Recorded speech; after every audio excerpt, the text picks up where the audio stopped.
बिस्मिल्लाहिर्रहमानिर्रहीम, अस्सलाम वालेकुम डियर व्यूअर्स। आज मैं इस वीडियो के अंदर introduction training of primary school teachers के बारे में बात करूंगा। ये उनका मटेरियल है या मैनुअल डेवलप कर रहे हैं जो हमने बनाया है। मैं भी इसका डेवलपर ही हूँ। सो ये मैनुअल बेसिकली हमने इसी तरह जूनियर एलिमेंट्री स्कूल टीचर्स का बनाया है। तो इस वीडियो के अंदर हम just going to discuss about the manual जो प्राइमरी स्कूल टीचर्स के लिए हमने बनाया है।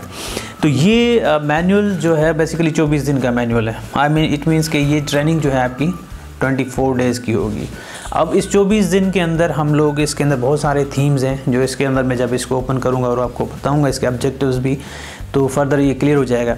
अब 24 दिन एक लॉन्ग टाइम है सब टीचर्स के लिए, और इसके अंदर जो है आपको पूरा महीना जो है एटलीस्ट इसमें लग सकता है आपके पास।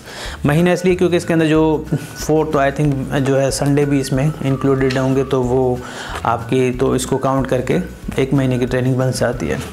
और ये फर्स्ट टाइम भी है कि इसके अंदर हम कंटेंट भी थ्योरी और प्लस में पेडागॉजीज और प्लस में आपके स्कूल प्रैक्टिकम भी इसके साथ इंक्लूडेड है। तो ये ट्रेनिंग आपकी इसकी जो टाइमिंग होगी वो सुबह बेसिकली 8 बजे से लेके 1 बजे तक होगी।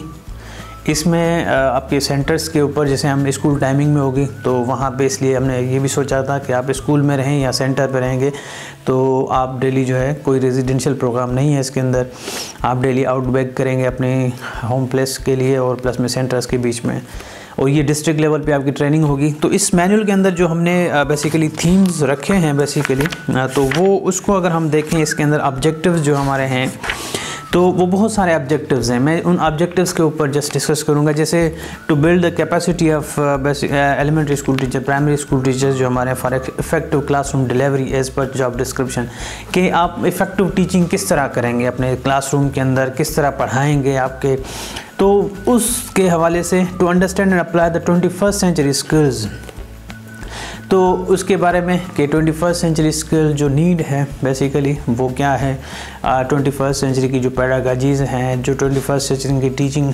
अप्रोचेज़ हैं वो क्या हैं और किस तरह जो है 21st सेंचुरी। उसके बाद to use the innovative ICT skills and application for the effective delivery. तो इसके अंदर हम ICT का इंफॉर्मेशन एंड कम्युनिकेशन टेक्नोलॉजीज़ जितनी भी हैं तो उसके बारे में जैसे ओरिएंटेशन के वो भी इफ़ेक्टिव हैं इसके दौर में, ताकि आपको उसकी नो हाउ हो कि हम वो ICT टूल्स किस तरह यूज़ करते हैं और उसकी एप्लीकेशन किस तरह होंगी, फिर उसकी लिंकेजेस किस तरह होंगे हमारे कैरिकुलम और बुक्स के साथ। तो ये चीज़ इंपॉर्टेंट है। इसमें ज़्यादातर जो मैं जिस चीज़ पे एम्फेसाइज करता हूँ हमेशा, मैंने मास्टर ट्रेनर्स को भी कहा है कि हम टीचर्स को इसके अंदर जो मेन इस मॉड्यूल के अंदर करक्स है वो है basically to develop understanding about the curriculum. जो हमारा प्रोविंशनल कैरिकुलम है, उससे पहले हमारा नेशनल कैरिकुलम था 2006। फिर जब प्रोविंसेस बेसिकली पावर्स डेलीगेट हो गए थे, जब फेडरल मिनिस्ट्री डिवॉल्व हो गई, ख़त्म हो गई थी, तो उसके बाद पावर्स डेलीगेट हो गए थे प्रोविंसेस को। तो प्रोविंसेस अब ऑटोनॉमसली या खुद मुख्तियार हैं अपने कैरिकुलम के लिए, तो वो खुद कैरिकुलम बनाते हैं। तो वो कैरिकुलम समझना उन बुक्स के हवाले से, चाहे साइंस का हो, मैथमेटिक्स का हो या लैंग्वेजेस का हो, हिंदी, उर्दू, बाकी सब्जेक्ट्स का भी, ठीक है। तो उसको अंडरस्टैंड करना, स्कीम ऑफ स्टडीज़ क्या हैं, उसके बाद सिलेबस क्या होता है, इसकी फिर लिंकेजेस किस तरह हैं, इसकी अलाइनमेंट किस तरह है, और हमारे करिकुलम की प्रोग्रेशन किस तरह है, हमारे जो बेंच मार्क्स कवर होती हैं ग्रेड 1 to 2 एक बेंच मार्क, फिर 3 to 5 तक दूसरी बेंच मार्क है, तो उसको बेहतर तरीके से समझना। और उसके अंदर मेन चीज़ होता है SLOs, उनको हम जो छोटे छोटे ऑब्जेक्टिव्स होते हैं वो उन चीज़ों के ऊपर मैं फोकस करता हूँ कि वो हमें क्लियर समझ में आ जाएं।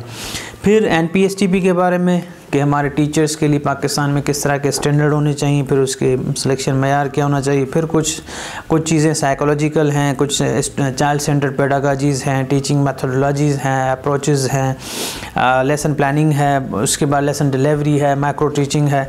उसके बाद कुछ मटेरियल डेवलपमेंट के बारे में कि हम किस तरह लो कास्ट नो कास्ट मटेरियल बनाते हैं। उसके बाद जो इम्पोर्टेंट है यहाँ पे वो है हमारे पास असेसमेंट का भी, कि हमारे पास असेसमेंट स्कूल के अंदर किस तरह बेसिकली क्लासरूम में करते हैं, असेसमेंट का तरीक़ेकार क्या होता है, असेसमेंट की कितनी टाइप्स होती हैं, फिर उन टाइप्स के अंदर रहकर हम अपने स्कूल के अंदर डिफरेंट वर्कशीट्स और प्लस में असेसमेंट टेक्निक्स किस तरह या असेसमेंट की जो हैं वो किस तरह बेसिकली करते हैं, चाहे उसमें हम बुक्स के साथ कैरिकुलम किसी भी एक SLO को लेके हम उसको ये समझाते हैं कि बेसिकली इस SLO को असेस करना हो तो किस तरह हम उसको असेस कर सकते हैं, उसकी नॉलेज को, स्किल्स को, तो ये हम किस तरह, हमें उसका वे क्या होना चाहिए, हम किस तरह के टूल्स डेवलप करें बच्चों को असेस करने के लिए, बच्चों की नीड्स को आइडेंटिफाई करने के लिए, बच्चों को फीडबैक देने के लिए फीडबैक टूल्स किस तरह होने चाहिए हमारे पास, किस तरह के रूब्रिक्स होने चाहिए किसी भी असेसमेंट के लिए। सो ये सारी चीज़ें फिर हमारे पास जो अनदर है कि मुख्तलिफ जो थ्योरीज़ हैं वो भी इसके अंदर उसका लिंकेज है कि आप मल्टीपल इंडिविजुअल डिफरेंसेस हैं, थ्योरीज़ हैं या चाइल्ड सेंटर्ड थ्योरीज़ हैं कुछ हमारे पास, और बहुत सारी इंक्लूसिव एजुकेशन से रिलेटेड हैं, कुछ क्रॉस कटिंग थीम्स भी आपको ओरिएंट किए जाएंगे इसमें, जिसमें काफ़ी सारे पैंडमिक सिचुएशन के अंदर, कोविड की सिचुएशन में, और बहुत सारे और भी क्रॉस कटिंग हैं, लाइफ स्किल बेस्ड एजुकेशन जो इम्पोर्टेंट है हमारे लिए कि हम बच्चों को किस तरह, और ख़ुद टीचर्स भी पता हो कि बेसिक लाइफ स्किल्स कौन से हैं उसकी, तो वो उसके ऊपर भी होगा। फिर हम आपके पास to provide the opportunity to the newly recruited teacher practice under the master trainers. फिर प्रोजेक्ट वर्क होगा in education research, education research. फिर उसके बाद आपको ऑन जॉब सपोर्ट भी प्रोवाइड की जाएगी। तो ये मतलब कि कुछ ऑब्जेक्टिव्स थे जो इस ट्रेनिंग के। सो मेन मकसद ये है कि फिर ये आपके डे वाइज मैनुअल बाइफरकेट होता है कि पहले दिन पे क्या कवर करना होगा, फिर नेक्स्ट डे पे किस तरह होगा। सो जब हम आस्ता आस्ता, मेन चीज़ें हैं कि आपको कैरिकुलम, बुक्स के बारे में अवेयरनेस हो, कंटेंट के बारे में, फिर उसके पढ़ाने का तरीक़ेकार जिसको हम पेडागॉजीज़ कहते हैं उनके बारे में हमें पता हो। फिर असेसमेंट के बारे में इम्पोर्टेंट है कि हम असेसमेंट जाने पहचाने कि असेसमेंट क्या होती है, किस तरह की जाती है।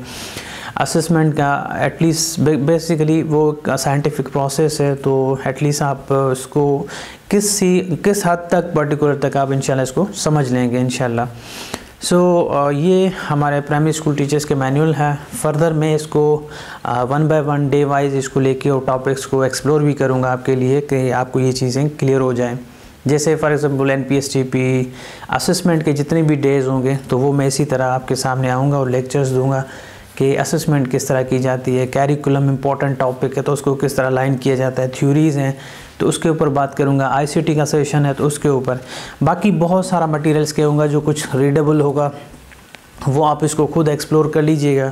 बाकी लेक्चर्स जो हैं आहिस्ता आहिस्ता मैं इसके ऊपर जो है मुख्तलिफ अपने ओपिनियन और इसके अंदर जो उसकी चीज़ें होंगी मैं उस नज़र से आपको डिस्कस कर दिखाऊँगा। क्योंकि एक तो होता है कि आप डायरेक्ट कंटेंट डाउनलोड करके पढ़ें, वो किसी काम का नहीं होता। हमारा कॉन्टेक्स्ट एज अ टीचर है तो हमें अपने स्कूल से रिलेटेड बातें करनी होगी, स्कूल से रिलेटेड हमें कैरिकुलम को एक्सप्लोर करना होगा, बुक्स को एक्सप्लोर करना होगा, ऐसे होगा। अदरवाइज़ उन चीज़ों को पढ़ने से वो पढ़ कर आए हैं आप लोग अभी व्हाट यू हैव डन, आपने बैचलर्स मास्टर्स में सारी उम्र आपने पढ़ा है।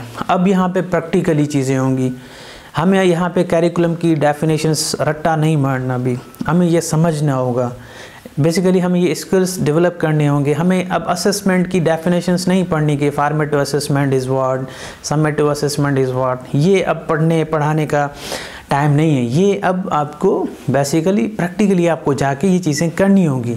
आपके पास स्किल हो, आपको स्किल नहीं होगा। कोई भी आप देख लें जो लोग होते हैं बेसिकली जो फील्ड में काम करते हैं, आजकल वैल्यू स्किल की है, डिग्री की नहीं है। आपके पास कंटेंट है मगर आप उसको बेहतर तरीके से नहीं।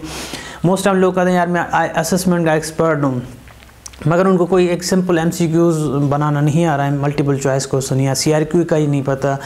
उनको ये भी नहीं पता फॉर्मेटिव असेसमेंट के लिए किस तरह के टूल्स, किस SLO को असेस करने के लिए किस तरह का टूल बनाना चाहिए। तो ये सारी चीज़ें इसमें ब्लूम्स टैक्सोनॉमी का बेहतरीन कॉन्सेप्ट है। वो अगर हम समझ गए और उसकी प्रैक्टिस हमने स्कूल क्लास में जाके की तो वो हमारे लिए एक बेहतरीन चीज़ अपॉर्चुनिटी होगी। सो इंशाल्लाह इसके ऊपर हम डिस्कस करेंगे। ठीक है, तो मैं इस लेक्चर को यहाँ पे एंड करता हूँ। फर्दर मैं अपने मास्टर ट्रेनर्स जितने भी हैं रिसोर्स पर्सन, उनके लिए भी गाइडेंस के लिए यहाँ पे लेक्चर दूंगा और चीज़ें एक्टिविटीज़ खुद यहाँ से बना के भी उसको बताऊंगा कि किस तरह की एक्टिविटीज़ होंगी, किस तरह करवाई जाती हैं एक्टिविटीज़। तो मेन मकसद ये था कि हम ये जो मैनुअल है ये सिर्फ इसमें तो कंटेंट बाजार नज़र आ रहा है, मगर इससे आप लोग किस तरह स्किल्स टीचर्स की डेवलप करेंगे वो ज़्यादा इम्पोर्टेंट है। टीचर्स के पास इसके बारे में नॉलेज होगी, इसके बारे में कंटेंट इन्फॉर्मेशन होगी, मगर उनके पास देखें कि एक स्किल्स हैं, क्या वो फील्ड में जाके ये चीज़ें कर सकते हैं या नहीं कर सकते। एक न्यू टीचर, एक इंजीनियर है, एक का बिलोंग केमिस्ट्री से है, मुख्तलिफ जो है वो फील्ड से लोग आ रहे हैं। मेन चीज़ें हम उनको ये प्रॉपर मैसेज भेजें और उनको चीज़ें समझाएं, सिखाएं, ताकि वो हमारे स्कूल एजुकेशन में जाके थोड़ा सा बेहतर तरीके से काम करें और बेहतर तरीके से अपनी ड्यूटीज़ परफॉर्म कर सकें, उनको कोई डिफ़िकल्टी ना हो। ठीक है, इससे रिलेटेड और भी बहुत सारे थीम्स हैं जो इसमें नहीं है, जैसे एकेडमिक रिकॉर्ड्स किस तरह के मेंटेन किए जाते हैं, वो कैसे मेंटेन किए जाते हैं, मस्ट्रोल, GR वगैरह और बहुत सारे एकेडमिक रिकॉर्ड्स होते हैं, पोर्टफोलियो वगैरह। तो उसके ऊपर भी मैं अलग से सेशंस दूंगा। तो आप जितने भी टीचर्स हैं वो लिंक रहें इस चैनल के साथ। टाइम टू टाइम मैं आपके लिए स्पेशली टाइम निकाल के और ये सारी चीज़ें आपके सामने रखूँगा ताकि आपको ये चीज़ें कॉन्सेप्ट्स क्लियर हो जाएं। So thank you so much for watching this video and अल्लाह हाफिज़।